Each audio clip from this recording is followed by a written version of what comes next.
It's Talk Funny, a podcast by Mark Bailey, and other comics from all over. We came to Japan because thanks to the coronavirus we get to push elevator buttons with our elbows and flush toilets with our feet. The Talk Funny podcast from NagoyaRadio.com and Nagoya Comedy. Here's Mark Bailey. And we're back with Talk Funny. I'm Mark Bailey, and Mike Miller is back. Hi. So, Mike, I'm sorry that we made you go through, I had to pat you down 3 times, and Tofi had to pat you down 5 times. I don't know what, he's very thorough. He's not even security here. I don't know what he wanted to check my prostate for some reason? That was voluntary, too. Okay. He just, he volunteered to do that. And then we put you in a straitjacket because, the Olympics. Oh, the Olympics, The Olympics right. are coming, Well, actually, that's the reason I was late. I was late coming here because of the Olympics. Well, I'm not going to pay you money. I owed you 800 yen from a show, and I'm not going to pay you because of the Olympics. Oh, okay. We're not going to finish this podcast because of the Olympics. And I'm going to charge you for the air because of the Olympics, So, Mike brought this up Mike, that the Olympics is being used as an excuse by the police here and the justice system for they're cracking down. You said they're cracking down on Shinkansens now. They're going to, what are they, searching bags? They're going to have police at the I think the ticket gates with dogs. Oh, They're no. gonna sniff your bags. Crap. So, Mark, I think you're going to have to go on the list. Yeah, we shouldn't even joke about that. No, we shouldn't. We're joking. And, this is comedy. This is what worries me, because if you've ever watched the Australian border show, it's on YouTube, and it's the Border Patrol. And you know how Australians don't give a damn about anybody else's rules in the other countries? Hey, mate, no worries, mate. Hey, don't worry. Screw your country. It's not my laws. Yeah. Well, they're very serious about their own border control, ironically. Yeah. Interesting. Yeah, because you're not going to make the koalas, especially Asians. They're always cracking down on the Asians bringing the food in. They're always trying to sneak in. Chinese always trying to sneak in rice. And the Korean grandmas are always bringing kimchi to their grandson in Australia or whatever. They're bringing rotting fish and all this other stuff. So the Australians are very tough about that. And good for them. It's their country, and they're very tough about that. But a lot of the problems with Americans coming over is they have American dollars, and almost all American dollars have some form of cocaine on it, microscopically. That's true. And especially the ones I gave you yesterday, because, the Olympics. The Olympics. So that's why I changed all my money. That's why I burned that money. So that's why I converted all my U.S. dollars. They're worth a lot more, actually, if you grind them down. But the Australians will not take that actually as a legal argument. You have to go to court and say, yes, I guess I did have residue on my bills, but that's because, and it was on my hands because I touched the bills. Right. And a lawyer will eventually get you off, but that's what I'm worried about. I mean, because dogs are the ones that catch you, So all I'm just saying is, where's the Hitler for dogs? for let's select one, because the Olympics. Where's the Hitler for dogs? I mean, these stupid narc dog. What did I ever do to you? I keep one of you guys in my home. That's why you gotta have doggy treats, and you just throw them. What you gotta do in the opposite direction? What you gotta do is start a dog biscuit company. There you go. And put cocaine in all of them. Get them used to cocaine, and then they're not gonna notice. Yeah, so they're sniffing. Because the Olympics, so they're checking on the trains and everything. And they're probably going to look in bags. I was in Tokyo and I saw just cops stopping just young Japanese guys, just stopping and asking to look in their bag, and the Japanese guys let them do it. Yeah, and I mean, this is a thing that a lot of people don't know. Even in Canada or the United States, a lot of people just assume when a police officer asks to look inside your bag that you have to show them, but you don't, and it's dangerous to do that. They'll still contest that, and refusal to do that will probably get you actually taken into the station. Oh, yeah? Because I've heard both ways. I've heard that you can refuse and you can say, do you have a warrant? But like you said, if you do that, that may imply that you have something suspicious in your bag, and they may take that in court to mean that you were doing something. I've looked up a lot of things. As far as I can tell, there's nothing to stop them from coming in. There is a way to get a warrant, but also they just might say, you wouldn't mind. You have nothing to hide, right, Mike? Because the Olympics. Yeah. You don't mind if I just look around. Who's drinking all these chew-highs? That's why we're investigating in Nagoya, because the Tokyo Olympics. Yeah.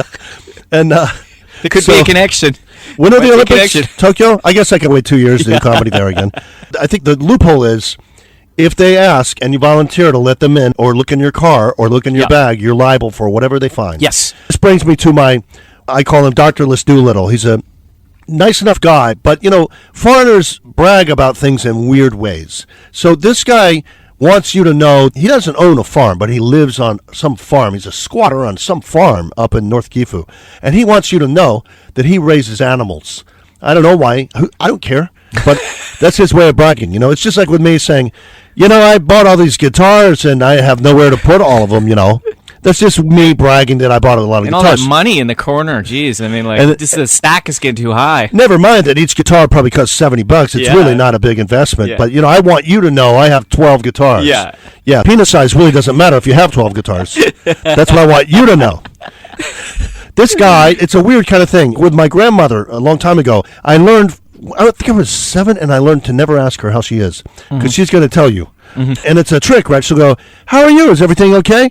And you're going to go, "I'm fine, and you?" "Oh, don't." Your Honor, I would like to strike that question from the record. And because she's going to go, "Yeah, because I have Here pancreatic. comes the rant. I have pancreatic cancer, blah, blah, blah." She was telling me she had AIDS. Grandma, you don't have AIDS. Welcome to my world. Grandma, I'm the only one that kisses you on the cheek. If you have AIDS, I have AIDS. And I'm 7. Was she hanging out with Freddie Mercury or You don't something? have AIDS. And stop playing We Are the Champions. I know it's an autographed copy, but I'm sorry to the Queen fans. I love Freddie Mercury, and we love Queen. I saw them January 30th this yeah. year with Adam Lambert. They were fantastic. Awesome. Adam Lambert, nice Jewish boy. Oh, he's got a great voice. Nice Yeah. Jewish boy. Very good. He's got the right attitude, too, because they asked him, "Where are you going to go next? Are you going to play with the Beatles if they reunite?" And he said, "No, I was lucky they picked me." He said, "I am nothing but a Queen fan." That's what I Well, am. anyone who can hit those high notes, Yeah. deserves to be on that stage because Freddie Mercury had such an amazing voice. It's a shame. Imagine if he had survived. If they'd had the drugs, the like AZT and stuff like that they do now for people with AIDS, and he'd survived. It'd be amazing to see what he would produce. Such Yeah. a genius, I interviewed him in radio You did? in the 80s. Wow. And you're going to have to stick with me. This probably is out of character, but at that time I was a real smartass. Really? Yeah, I was that's not the Mark disrespectful I to know. authority. What? And I've changed so much.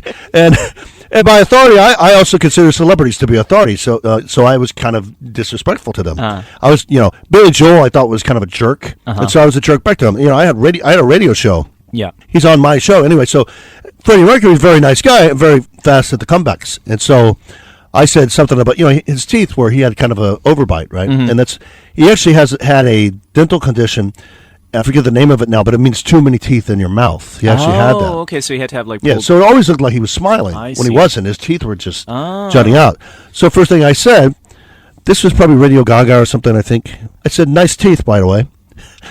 And I had glasses, and he said, "Nice eyesight, by the way." Touche. Well done, Fred. Monsieur Well done. Mercury. Very good. Good for him, And then he said, "Shall we talk about the music and not each other?" Really nice, classy That's guy. great. That's Classy a great guy. story. So, non-Dr. Doolittle, when you greet him, he'll say, "Hey, how's everything going?" And I'll say, "Fine." And I learned from my grandmother not to say, "And you?" He'll say, "Well, glad things are going well for you." Yeah, they are. Not true for me. Okay. I'm not going to ask. And then somebody else walks in and they go, "Hey, how are you?" And he said, "My duck died." Your duck died. As one does. What is this, Green Acres? As you do. Jesus. He's bragging that he has a duck and it died. And he said, "But I still have one left." And I said, "Well, don't we all? We still have one left." So, and then people are going, "Your dog died?" "No, my duck died. My dog died last week." Okay. I don't want to be your friend. Everything around you dies. These are people who died, Jim Carroll Band. All these people are died. These are animals who died. And they all died on the farm that I don't own. So you don't know this guy, but He doesn't own a farm. He's a real character. And he doesn't own the farm. He's a squatter. And he said, "Yeah, I had a real estate guy come by. I don't know, some kind of nonsense about how I don't own the land." Yeah. "Oh, get that guy off. Yeah, get him out of here." He said, "I don't know. He's yakking. I don't understand. Something about property rights." Yeah. And that policeman who came and tried to pull me off Because my the land. Olympics, I mean, saying it wasn't my land because of the Olympics. Because the Olympics. And so people are saying, "Well, so why did your duck die?" And he said, "Well, I had the other ducks, and then I have all my animals that I keep in my room. You know what? I'm just going to go to class early." And then the next week, making Mark go to class early. That's so horrible. That's powerful. It's bad when Mark shows up. "Hey, for Mark, class there's early. chew highs hidden in the corner for Easter. Oh, I'm going to class early." And so the next week, I'm in my mind, don't ask him how he is. Don't ask him how he is. And he goes, "There's a guy." This actually relates to the cops. He goes, "Some guy came in and stole my other duck." And I said, "Yeah, I was just going to say the same thing." You took the words right out of. I was just going to say that too. Me too. Much in common. And I said, and my hippo now has a cold. What's with that? Who are these hippos getting colds? You're saying it was abducted? Yeah, that's good. I just now got Sorry. That duck's up the creek without a paddle. Yeah. Because if he had a paddle, that would be a platypus. So you told him you didn't give a duck about his problems? Yeah, he'll give a duck. You know what? You're a real duck. You're being a duck about this. Did you take him to the vet? Was he a quack? So the guy's real serious. He doesn't like it when you make fun of his stuff. Yeah. And he said, so I called the cops. And they looked around, and then they said, so it's probably some hungry guy or something. And he just took it, and he probably won't be back. And so this is how it relates to the cops. After a while of him telling this story, I just don't believe anything he says. I just think you're making it up. And then for some reason, there was Peking duck on sale at the local Chinese restaurant. And I don't know, the cop came, he was giving me some cock and bull story about a duck, and he's spicing it up with, lies. Could you imagine that? He said, we'll find your duck, but you got to grease our palms. This cop...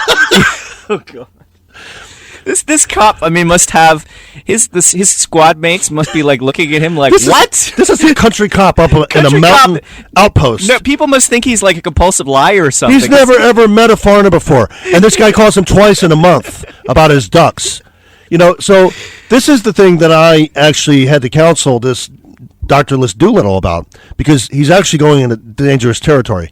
He said, well, I was telling the cops, this is what I was saying before. That's what you do. In Canada, you might say, hey, listen, guys, I've been paying property taxes here for 30 years, and I've never caused trouble before, but this is a real problem for me, somebody breaking into my house and stealing my duck or whatever. Mm-hmm. So, I'd really like you guys to get to the bottom of this. Mm-hmm. As a taxpayer and a citizen that the cops are sworn to protect, you can say that. We are none of those things in Japan. Even though I own property, and I'm a taxpayer, and I'm a property taxpayer, they should name a street after me.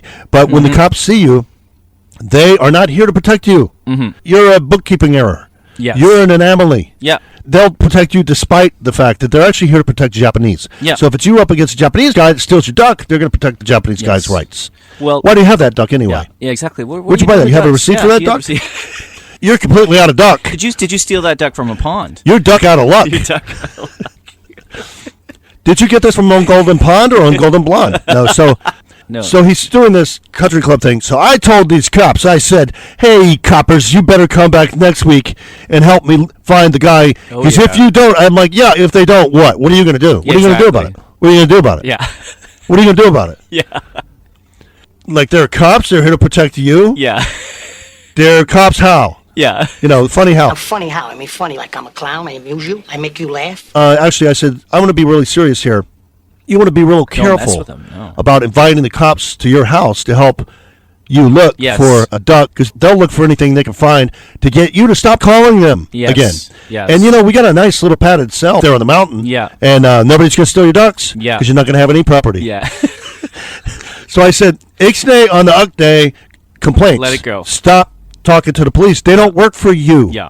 They're going to lock you up. Yeah. They've gotten 3 phone calls in 1 year, and all of them were from you. Yeah, exactly. And that's not what they're there for. So be real careful. These people going, and I just told these cops, you've seen too many Lethal Weapon movies. Yeah. I'm just going to go to the police chief, and I'm going to get you fired. Yeah, I'm going to speak my mind to the cops. So you want Officer Ito fired? Yes. Yeah. His father is the mayor. Yeah. I know that. His grandfather is the governor. Yeah, I know that. And you want to get him fired? Yeah. His nephew is your boss, right? Would you mind just waiting, and you give me your cell phone? Thank you. Because of the Olympics, and then would you just wait in this padded room here? We'll get right back to you as soon as the Olympics are over.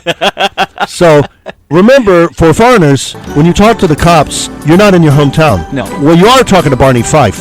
Yeah. But this is Barney Fife / Terminator. He will duck you up. Yeah, he will duck you up. You are ducked. Don't duck with the cops. If you complain about ducks too much. Yeah. So, also this guy, I think he's making a lot of it up. I don't think all of his ducks are in a row. Yeah. All right, and that's our time, and we'll be back next week.